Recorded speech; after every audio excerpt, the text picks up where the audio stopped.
Кыргыз Республикасы менен Өзбекстан Республикасынын ортосундагы чечилбей жаткан чек аралар чечилип атат дегенден биз да катыштык. Ал жерде негизинен мына 30 жылдан бери чечилбей келаткан ошол чек ара маселеси толук чечиле турган болуптур. Эгерде биздин жогорку бийлик, жогорку кеңеш ошол долбоорду колдоп ратификациядан өткөрүп берсе, бул абдан Кыргызстан үчүн, Кыргыз Республикасы үчүн абдан чоң ийгилик болот деп айтат элем. Себеби чек ара маселелери чечилбей өнүгүү болбойт экен өлкөдө. Анткени биз жон терибиз менен ошол Көк Таш айыл өкмөтүнүн жашоочусу катары, чек арада жашаган катары мен муну билем.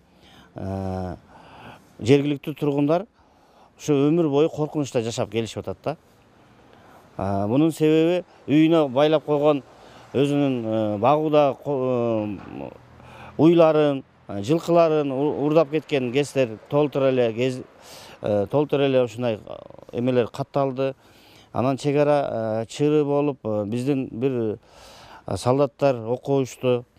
Жергиликтүү тургундар жапа чегип эле келатат да. Ушул көйгөй ушундай азыр шарт болуп атканда, мүмкүнчүлүк болуп атканда ушул чечилүүгө тийиш деп элдин баары ушуну каалап турат.